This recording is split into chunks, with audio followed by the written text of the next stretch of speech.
You will hear a number of different recordings and you will have to answer questions on what you hear. There will be time for you to read the instructions and questions, and you will have a chance to check your work. All the recordings will be played once only. The test is in 4 sections. At the end of the test, you will be given 10 minutes to transfer your answers to an answer sheet. Now turn to Section 1. Section 1. You will hear a woman phoning to inquire about exhibition information. First, you have some time to look at questions 1 to 4.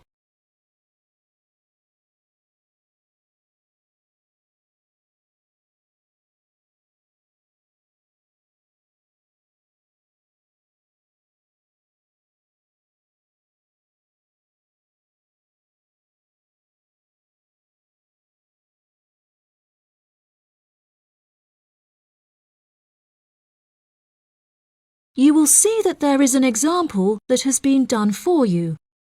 On this occasion only, the conversation relating to this will be played first. Good morning. You're through to the events coordinator at the Birmingham City Council. How may I help you? Hello there.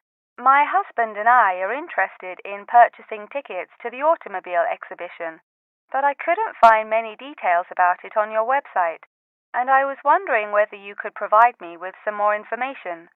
Does it open in June? The purpose of calling is to purchase tickets, so purchasing has been written in the space. Now we shall begin. You should answer the questions as you listen, because you will not hear the recording a second time. Listen carefully and answer questions 1 to 4. Good morning. You're through to the events coordinator at the Birmingham City Council. How may I help you? Hello there. My husband and I are interested in purchasing tickets to the automobile exhibition, but I couldn't find many details about it on your website, and I was wondering whether you could provide me with some more information. Does it open in June? Yes, of course, madam. The exhibition will take place during July and will showcase the history of automobiles from the very first commercial car in the late 1800s all the way through to the present day. Is the exhibition open for the duration of July? No, madam. The exhibition will last 3 days, from the 1st of July to the 3rd of July, and then the cars will be taken to another exhibition. Okay. Does the exhibition focus on a certain manufacturer? No, it will showcase a wide range of manufacturers. Wonderful. I'm ever so fed up of going to these shows and only seeing one manufacturer. Are there any opportunities to sit in or even drive the cars? There will be many opportunities for you to sit in the cars. However, some of the cars will only be available to observe. We are yet to be told whether any of the antique cars will be available to drive. However, there will certainly be an opportunity to test driving some of the more modern cars on a purpose-built track. That sounds like great fun. I mustn't forget to bring my camera, or my husband will never forgive me. I'm afraid to say that cameras are actually strictly not allowed to bring into the exhibition.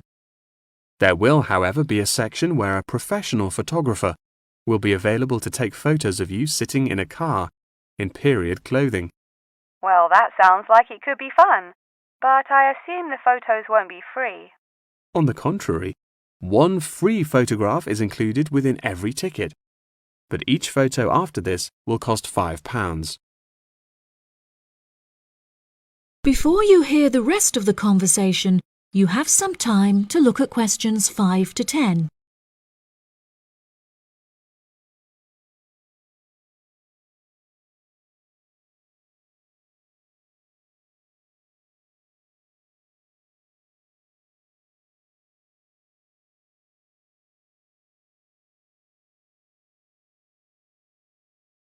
Now listen and answer questions 5 to 10. That's a nice surprise. Not many things are free anymore.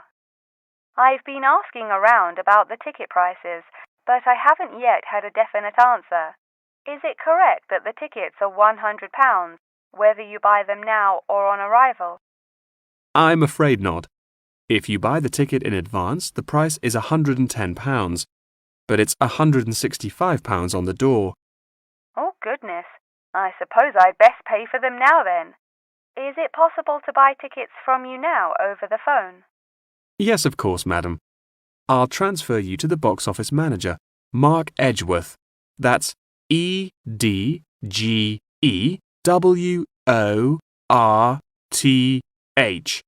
And he will probably need to take your credit card details and some personal details. Yes, that's fine. Before you transfer me, I just need to ask a few more questions. Will the exhibition be held in the Birmingham Exhibition Centre? I think that's where I went last time. No, madam. The Birmingham Exhibition Centre is currently undergoing some renovations, so this year all exhibitions will be held in the Summer Palace. Summer Palace? I'm not entirely sure where that is. Well, it's not too far from City Centre. Once you're in the centre, you should be able to find signs for the palace. If not, most people in Birmingham will be able to direct you. Neither my husband nor I am particularly good with directions. Is there anywhere I can find this information on the internet? Our website will give you an address. Perhaps you could visit www.directions.com for more detailed information, and they should be able to provide you with step-by-step instructions. Okay, and is this the best way to contact you, by phone? I think the most convenient way to contact us is inquiring online, which is much simpler than having to dial various different numbers to reach the right person. Unless you have any more questions, I'll transfer you now. No, that's great. Thank you for your help. That is the end of section 1. You now have half a minute to check your answers.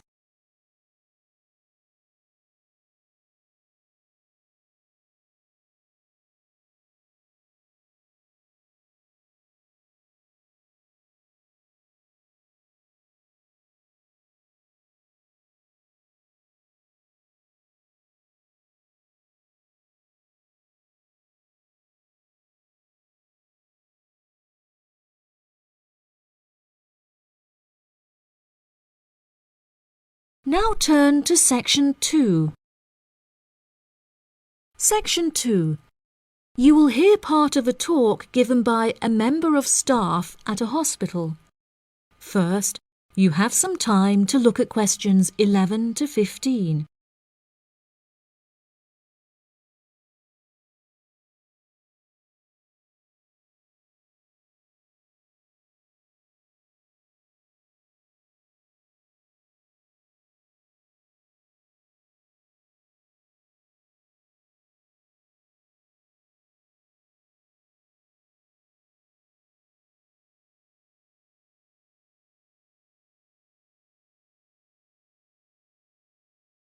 Now listen carefully and answer questions 11 to 15. Hello, and welcome to the homepage for the Healthy Hearing Medical Clinic and Surgery, where we'd like to share a little more information about the services we provide and more. Our hospital is one of the leading specialised hospitals in the United Kingdom, attracting the very best healthcare professionals from around the globe. Not only are we a leading medical practice, but we are also the only hospital in the United Kingdom dedicated entirely to the treatment of and research into the curing of hearing loss. Our facilities and staff here are renowned across Europe, attracting thousands of patients a year. Our consultations can number anything up to 11,000 patients a year. However, we aim to treat around 5,000 patients a year so as to maintain and ensure the quality of our services.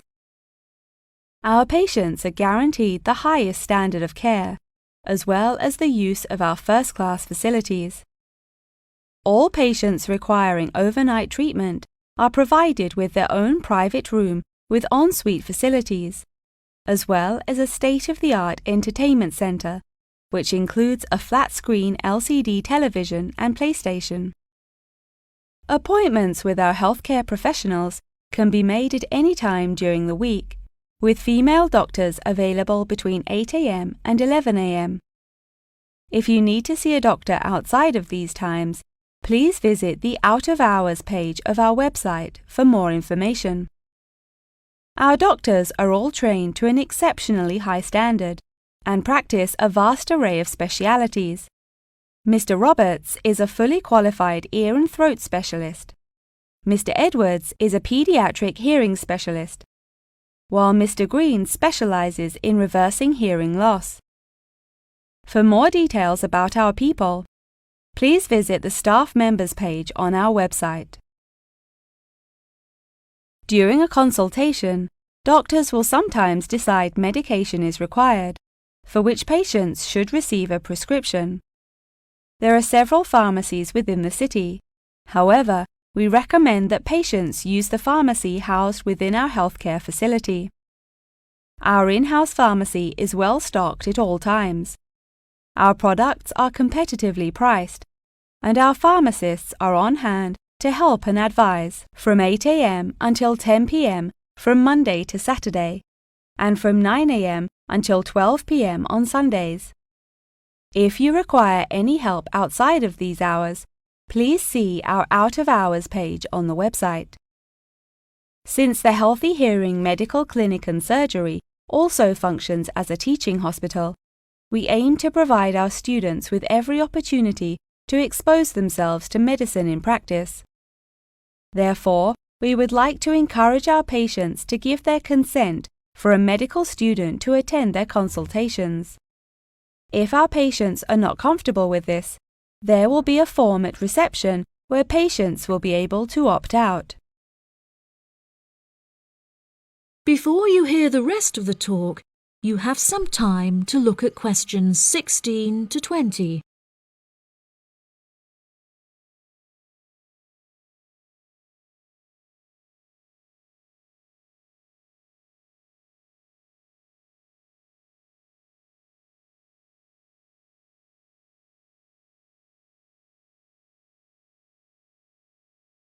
Now listen and answer questions 16 to 20.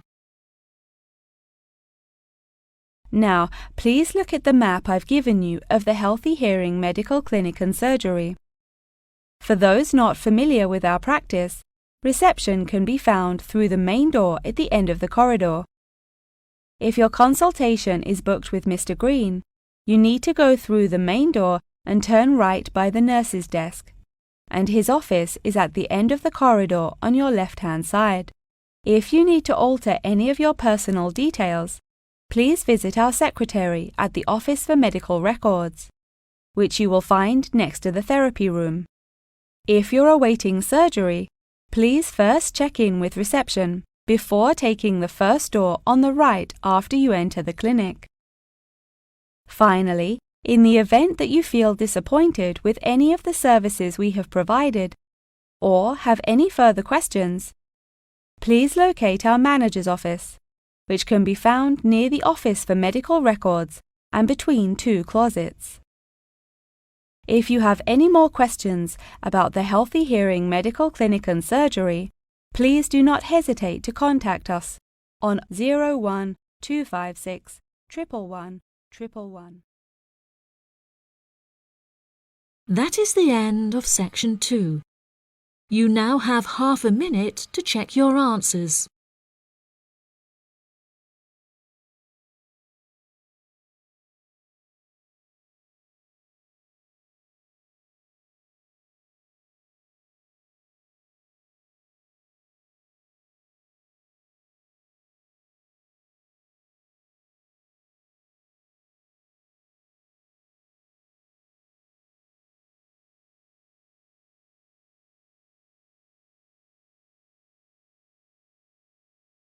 Now turn to section 3. Section 3.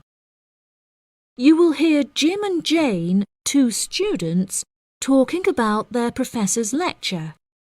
First, You have some time to look at questions 21 to 25.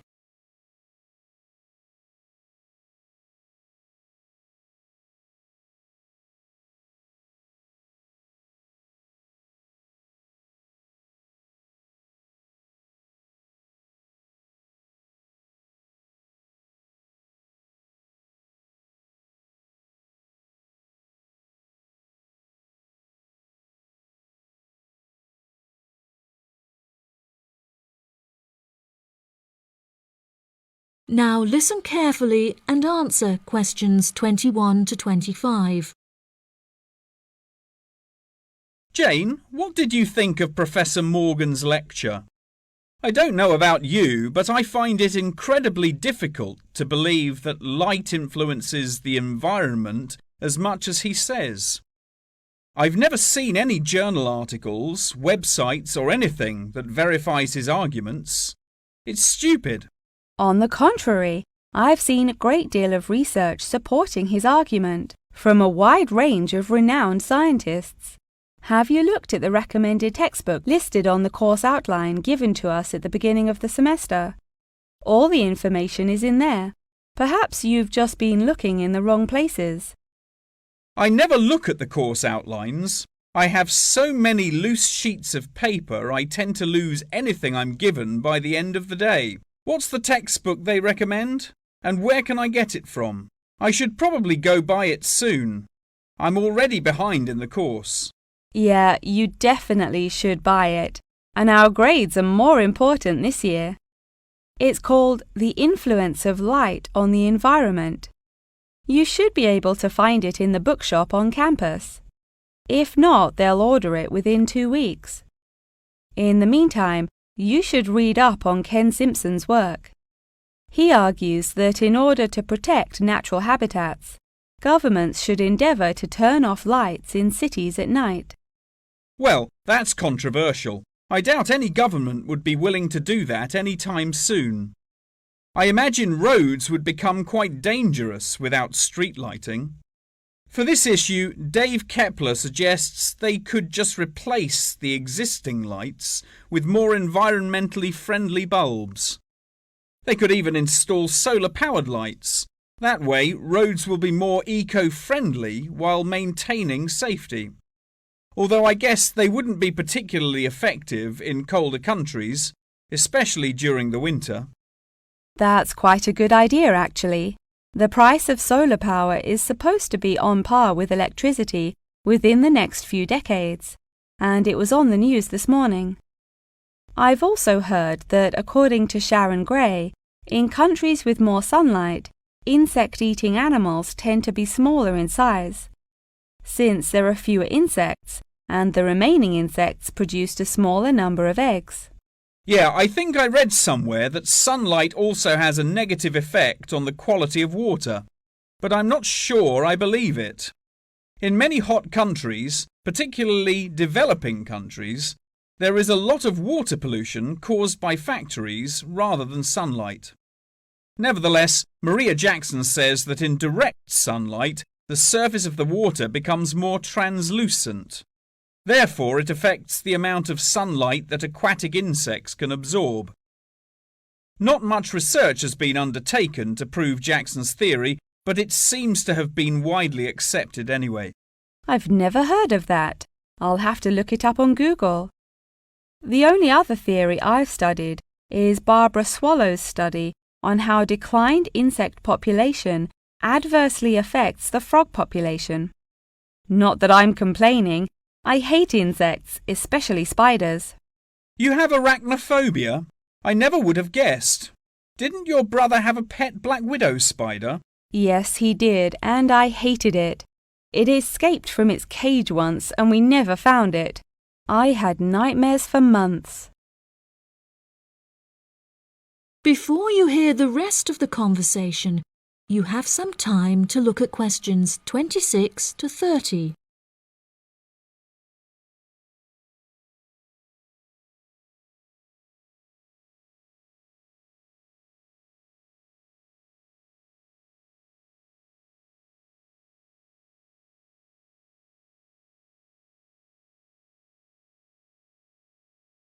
Now listen and answer questions 26 to 30. Okay, now I'm getting goosebumps. Let's change the subject. What's your stance on natural and artificial light? Honestly, I'm not sure it makes much difference which one you use. Species will die out either way. I think the real argument we should consider is global warming and protection or replacement of finite fuels. Solar power provides us with an incredible opportunity to replace electricity, and governments should definitely increase spending on research in this field. The theories discussed in our lectures, like Simpson's and Gray's, are so vague and lack proof, so I don't understand why we even study them. I see what you mean. I don't like learning unsupported theories for exams, and I'd rather spend my time learning something else. For example, I'd be much more interested in studying the animals in safari parks than researching migratory birds, particularly the effect of tourists on the quality of life of animals. As we know, every year thousands of visitors will drive in their own vehicles or ride in vehicles provided by the facility to observe freely roaming animals. Yeah, that would be really interesting.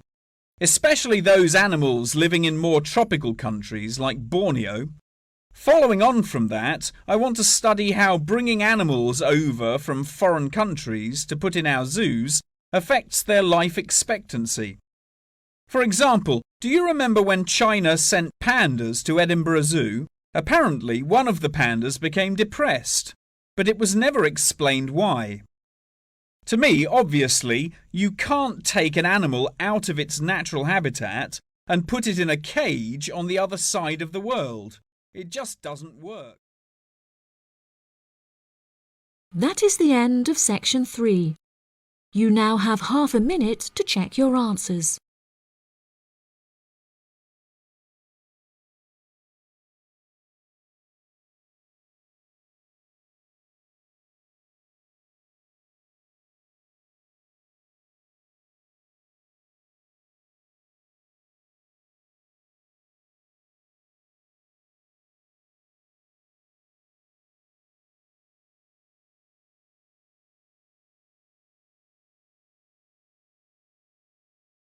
Now turn to section 4. Section 4.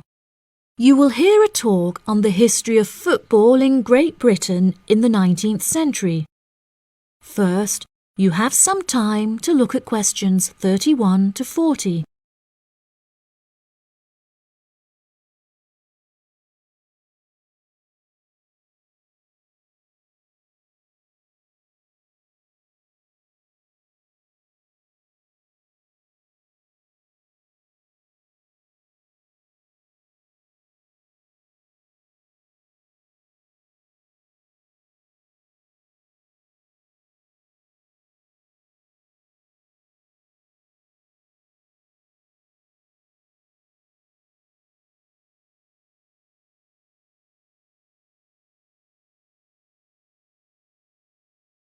Now listen carefully and answer questions 31 to 40.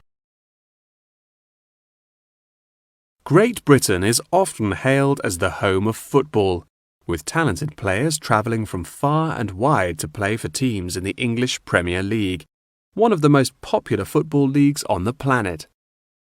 Today we are going to take a look back to the 19th century Great Britain, in an attempt to trace the evolution of the beautiful game, as it is now known. Prior to the 19th century, the game featured a wide variety of local and regional adaptations, which were later smartened up and made more uniform to create our modern-day sports of association football, rugby football, and Ireland's Gaelic football. Even up to the mid-19th century, Shrovetide football, or mob football, was still widely practiced. According to the rules of mob football, there were no rules. A player could legally use any means whatsoever to obtain the ball, such as kicking, punching, biting, and gouging, with the only exceptions being murder and manslaughter. These games may be regarded as the ancestors of modern codes of football, and by comparison with later models of football, they were chaotic and had few cooperation. Towards the latter end of the 19th century and moving into the early part of the 20th century, however, there appeared a newfound emphasis on moral values in football. Perhaps a more modern example of this can be seen in John Terry's suspension as England captain, following reports of his infidelity to his wife. Furthermore, as mob football died away, there grew a greater concern for players' health and general well-being, with many clubs affording their top players access to frequent medical checkups and treatment. Despite the presence of Great Britain's unique state-funded National Health Service, football clubs are still seen today providing team members with state-of-the-art healthcare facilities, with the top clubs even housing their own specialist doctors and physicians.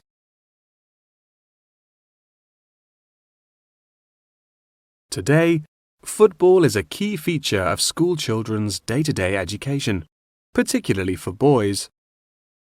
With the help of football associations, all schools in the UK are boasting their own football teams.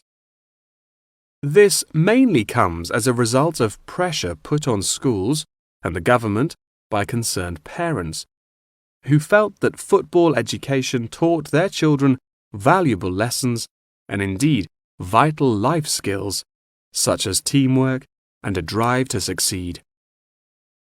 Nowadays, many of the UK's top football clubs provide training facilities and outreach programs in an attempt to educate the nation's aspiring youths.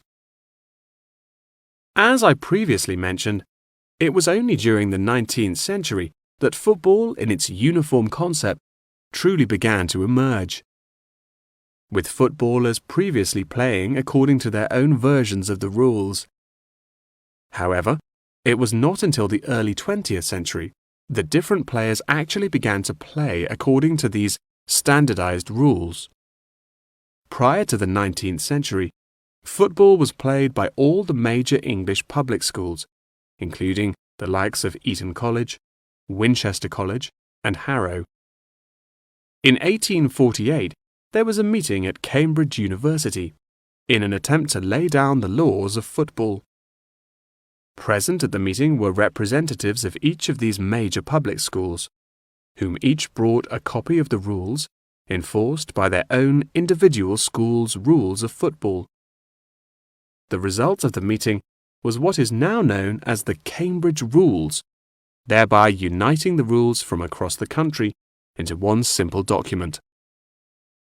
However, the Cambridge Rules were not liked by all, and a new set of rules, Thring's Rules, compounded in the book The Simplest Game, became commonplace among dissenters. Across the country, improvements in infrastructure and public transport had a knock-on effect of dramatically increasing attendance to football games. Football quickly became a social event where spectators would meet friends, drink tea, and chat about the good old days. As football became more and more popular, it was decided that more money should be invested in maintaining the quality of pitches, amongst other things, and there was even talk of installing seating for spectators. However, the question of who was to foot the bill quickly became a divisive issue, with many believing that the government should fund football's development as a national sport. But in the end, the onus fell upon Britain's local and regional football clubs for the funding and development of the Football Association. They became responsible for the upkeep of football grounds, began to pay their best players a small salary, and organised competitions against other local and regional teams. And there began England's Football Association, or the FA, as we know it in its current form, the governing body of football in England. As the FA continued to grow and accumulate greater wealth, it was able to attract more and more talented young men from across the country, before finally accepting professional talent in the early 20th century. Today, football is played at a professional level all over the world. Millions of people regularly go to football stadiums to follow their favourite teams, while billions more watch the game on television or on the internet. That is the end of section 4. You now have half a minute to check your answers.